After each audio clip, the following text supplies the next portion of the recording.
یا الله د خپل لوی شان په خاطر، یا الله د خپل لوی رحم او د خپل لوی کرم په خاطر خدای په پاکستان کې د خپل کتاب نظام راوړ.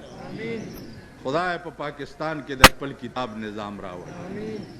یا الله په پاکستان کې د غریبانو په حال باندې رحم وکړي.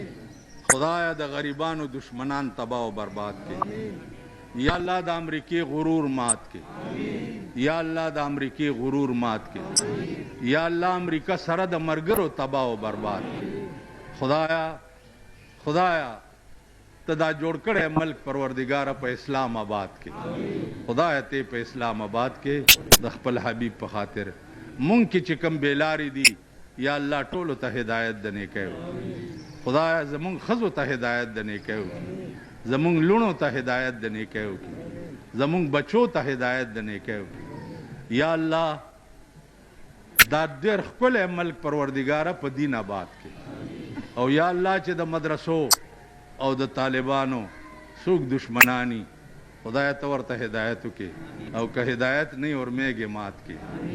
الله دې تاسو څومره چې دې جلسې ته راغلي یئ خدای دې ستاسو ټول شرعي مقاصد پوره کړي. او الله دې مونږ او تاسو ټول داسې نیکان کړي چې هغه پرې راضي کېږي او زمونږ آخرت پرې ښه شي. الله دې علماو ته د دین د خدمت کولو دین زیات توفیق ورکړي. انت ولینا فی الدنیا والآخرہ توفنا مسلمین والحقنا بالصالحین.